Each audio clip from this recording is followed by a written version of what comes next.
Hello, and thanks for watching another episode of ARFCOM News, your twice-weekly dose of the finest 2A propaganda. Today, let's start with a gun rights story out of Ecuador.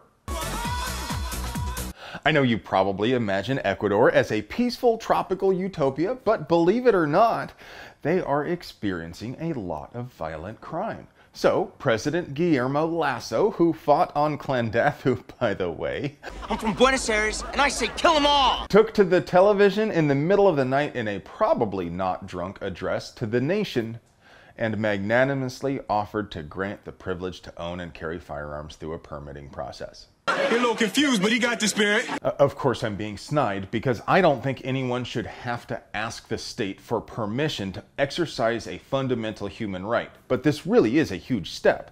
Despite harshly draconian punishments for so much as a single round of ammo, many South American states also have rampant crime. Now, I don't pretend that a few armed citizens will suddenly solve the nation's economic problems, but it will be uplifting to watch the people take back some measure of control from the gangs. Nomine Patri et Filii, Spiritus Sancti. Of course, it would be impossible to produce quality 2A propaganda without sponsors. So before we get to the Norte Americano gun rights news, let's pay some bills.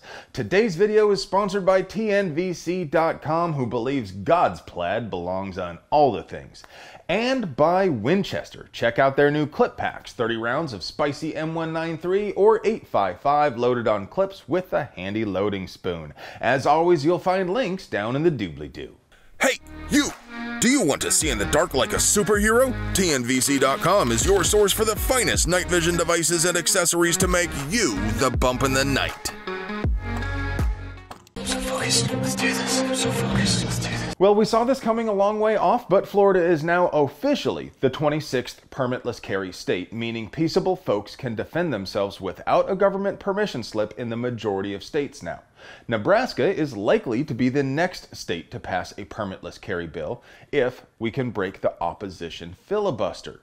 So, if you care about gun rights and want to help our Cornhusker brothers and sisters, pause this video right now, stop what you're doing, and just take a second to call 402-471-2271 and ask to speak with one of their many fine, barrel-aged politicrators and tell them to let LB77 get the vote it deserves. A 50-year-old Australian man got arrested for carrying around an AK-shaped bong in public. A wise man once said, never break more than one law at a time, and apparently bongs are illegal in New South Wales as well as anything that looks like a gun. So the guy attracted a bunch of attention and a whole gaggle of Karens called the police. Cops found him by looking over security video and arrested him for possession of an unauthorized firearm and intimidation. The article I linked down there in the doobly-doo mentions the bong is illegal, but doesn't say whether he was charged with that offense. That said, I gotta say, this is the most faithful reproduction of a gun in glass I've ever seen. Way better than those lame liquor bottles you see all over the place. Okay, I'm the only one in this room professional enough that I know of to carry this Glock 40. I'm the only Everybody remember that one? The control freaks are always looking for new angles to undermine your rights, and one of the most recent tactics has been to attack the industry. Now, I don't want to come off like I'm simping for the corpos, but fundamental to the people's right to bear arms is our right to procure what arms we choose. Over the last several years, SIG Sauer has experienced a wave of lawsuits, all alleging the P320 is dangerous. Back in 2021, we reported about a detective who claimed a 320 went off in her purse. And now, SIG is facing a new lawsuit with 20 plaintiffs all saying their pistol fired without the trigger being touched. Some even said their gun was in its holster and nothing was touching it when it discharged. Call me skeptical, but I'm not buying this whole magical discharge theory. Guns just don't go off. They fire when the trigger is pulled. Of course, that's not to say guns can't be made with defects. SIG themselves has had to recall some of their own pistols in the past with manufacturing defects which led to safety problems. But if there was a manufacturing defect, you could reproduce it and show it in court. And yes, some really awful designs have been made with fire control parts on the outside where a bump could accidentally discharge the gun.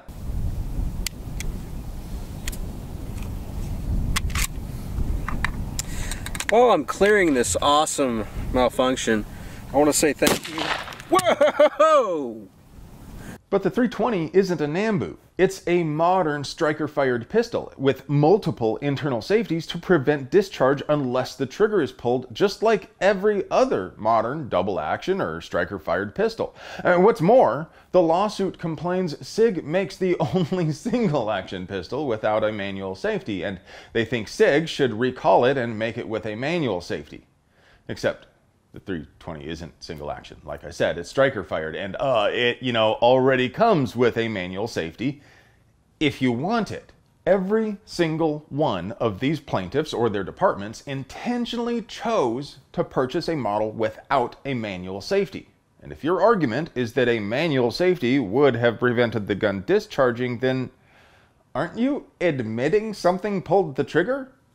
SIG's reply in an open statement was based as hell, saying the P320 is designed to fire when the trigger is pulled. So, are these folks going to win?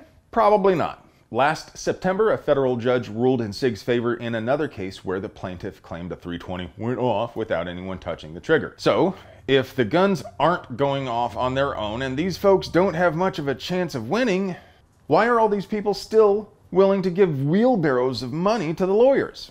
To find out, let's go to ARFCOM law enforcement correspondent and recovering jackbooted thug, Josh. Thanks for the intro. In my half a decade of law enforcement, if there was anything I could take away from it, it's that the biggest boogeyman for every law enforcement agency is liability. It comes as no surprise to me that a department that not only tested, evaluated, and selected their own pistol forgot they needed training long enough to blame SIG for their negligent discharges. Though every situation is unique, and I'll always be an advocate for due process, I hope we don't start the trend of holding the gun accountable for every round that leaves the muzzle. I'd also like to think that the standards for training officers and evaluating new equipment hasn't sunk so low that we can't trust law enforcement to do something we ask civilians to do every day. Thanks, Josh. So, all things considered, it sounds like there's a real possibility these suits are just career insurance. Even if their suit fails, they are still defending their official position that the gun just went off. Fuck it. I'm doing it. It is. And now, for your moment of Zen.